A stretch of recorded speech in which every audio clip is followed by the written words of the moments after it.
My wife took out a hefty life insurance policy, named me as the beneficiary, and started disappearing for days without a word. I thought I knew her, but the deeper I dug, the more I realized. This was a person ready to pull a scheme I'd only seen in movies. Her love turned out to be the most dangerous lie of my life. But let's start from the beginning. My name is Alex. I'm 32. And if you told me a year ago that my life would turn into a thriller, I'd have laughed.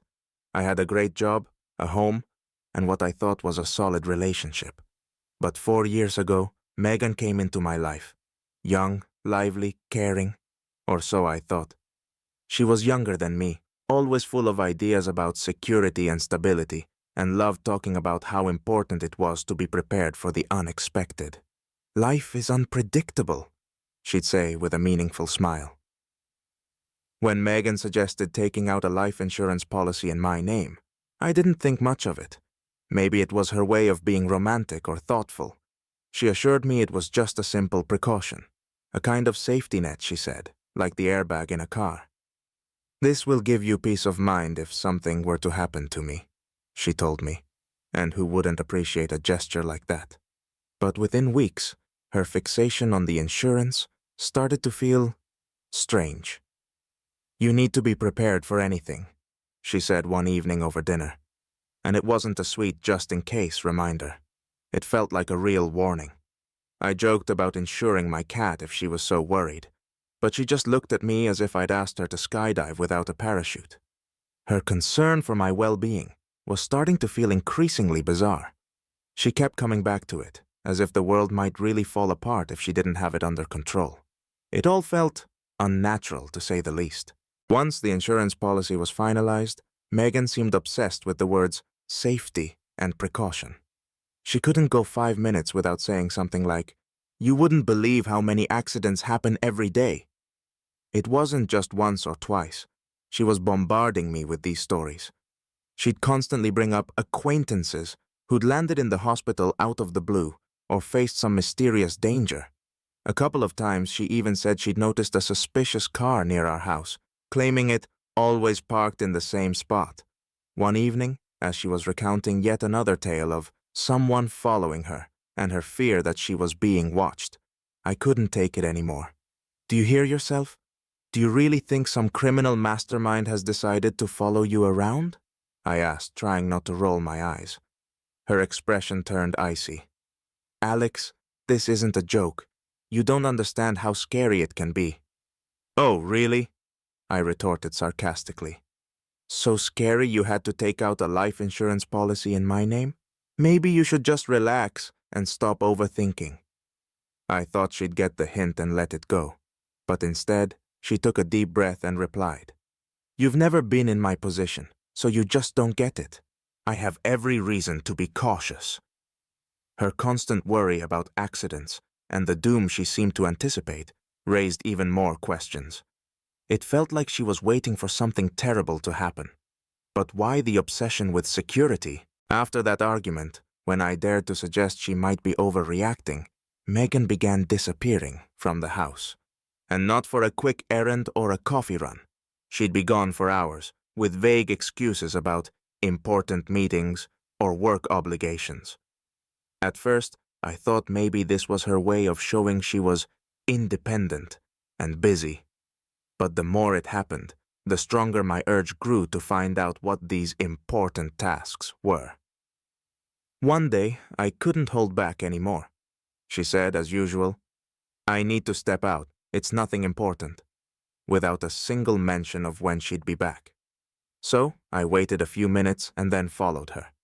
She walked around town, clearly confident no one was watching her. And me? I felt like the lead in some cheap detective show, but with much higher stakes.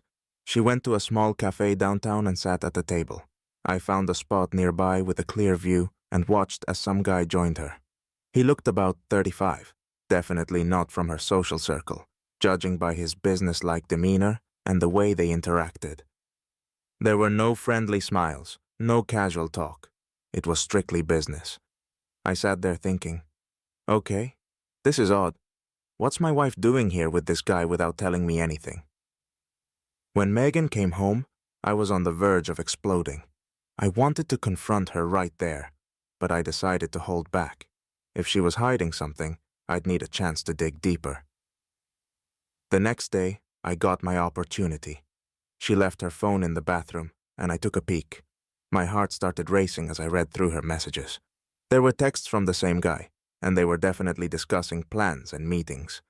The talk of meetings, preparations, and mysterious details suggested that they had some kind of shared secret. At that moment, I realized my wife wasn't just becoming distant. I had a strong feeling she was playing a much bigger game behind my back. The next day, Megan told me she'd be leaving town for a couple of days, once again without any solid details. Fine, I thought, we're adults. But there was something odd about her packing. She was getting ready as though she were planning to disappear entirely. As she left, she said something like, "Don't miss me too much," and left with a suitcase. And you know, I wouldn't have missed her at all if it weren't for all the coincidences piling up in the last few weeks. Once she was gone, I decided the time had come. I searched the bedroom first, but after a few minutes, it became clear there was more to this than just a suitcase full of clothes. My gaze fell on her favorite drawer, the one she always kept locked, like it held some priceless treasure. 1 minute with a screwdriver, and I found something shocking. It was a passport, but not under Megan's name. This time, my wife was listed as Sarah Miller, and the photo was hers. It was a forged passport, high quality, expensive. In that moment, a strange feeling hit me. I'd been living with a person I didn't know at all. This wasn't some spare document for an unexpected trip. This was a real forged passport, a testament to her intention to disappear. But that wasn't all. The find was topped off by her personal notes. Yes, my wife's diary. Inside, I found dates and locations of meetings with this unknown man, along with what appeared to be serious plans. And the cherry on top, notes about her final departure. Clear as day, it spelled out the details of her plan, including how she intended to leave the country. And none of it involved me. I sat there, staring at all this proof of her double life, trying to wrap my head around it. The full picture came together in my mind. Megan was preparing to run, and her plans didn't include any bright future with me in our family home. When I realized my own wife was plotting some elaborate escape, I knew I needed someone with the right skills and connections to uncover the truth.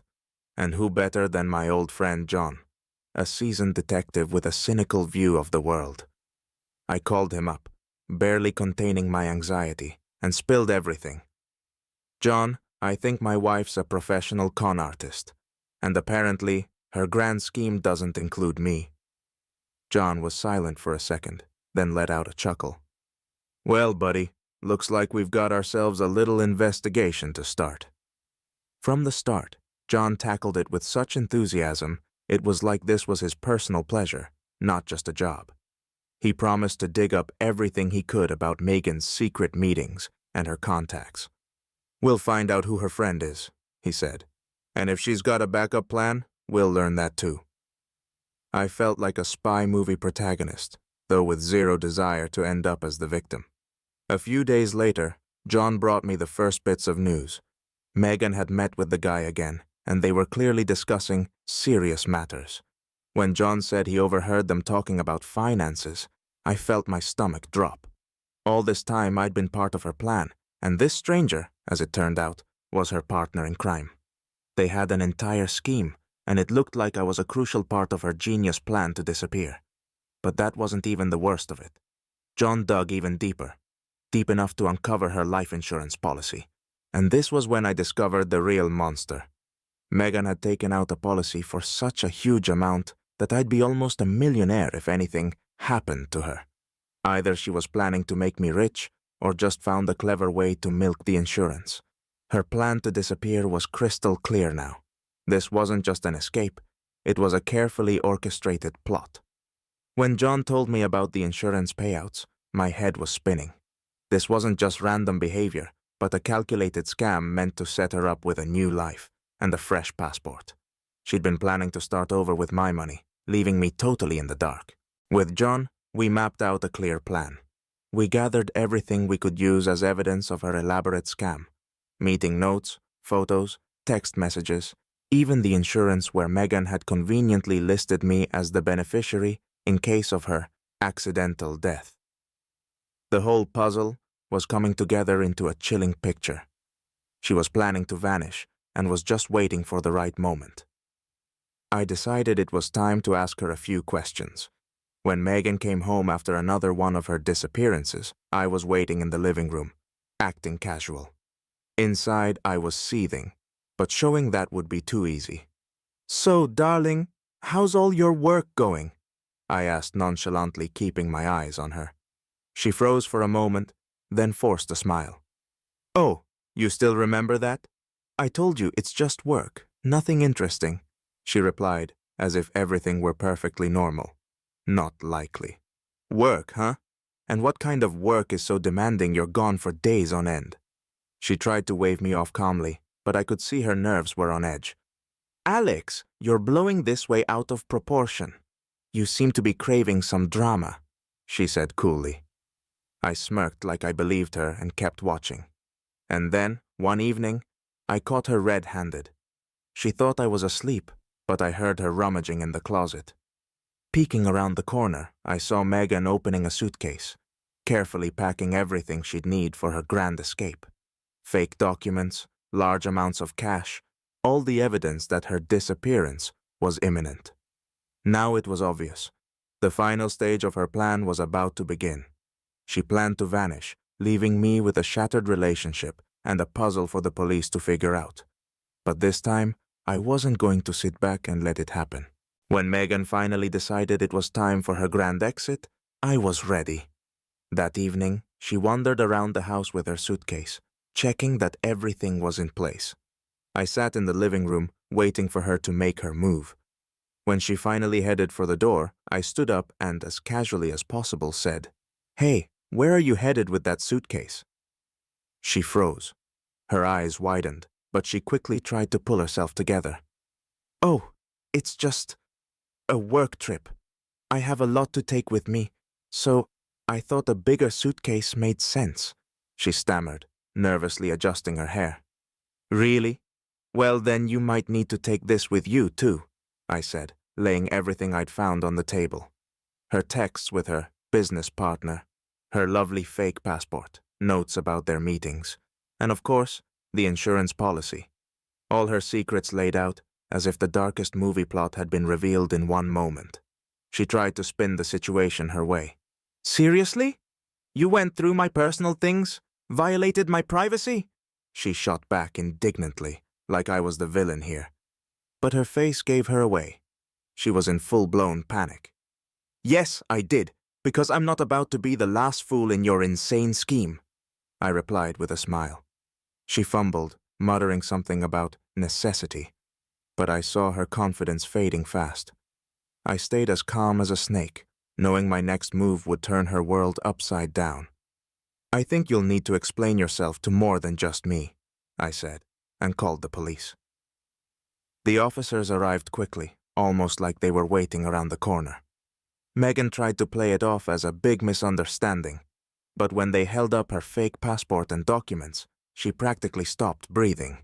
Her brilliant scheme, built over so much time, was crumbling before her eyes. After her arrest, everything spiraled faster than I could keep up. Her case went to court, and it wasn't just my personal nightmare anymore, but a public spectacle. The evidence, the fake passport, the bogus insurance policy, her sweet text with her partner in crime, circulated through the courtroom. It was as if each piece of paper screamed, "Look, Alex, here's the real wife you had." She wasn't the person I thought I knew.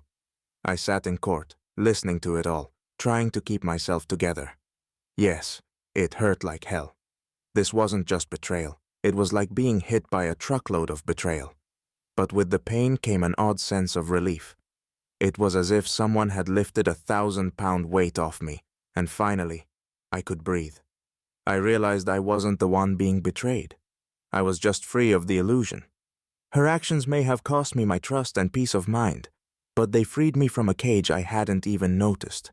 After all those months of suspicions, hidden looks, and investigations, I was finally free. Free from the deceit, from her paranoia, from her endless games. It was a bitter freedom, but it was worth it. This whole ordeal taught me a lesson I'll never forget. Sometimes the people around you aren't who they claim to be.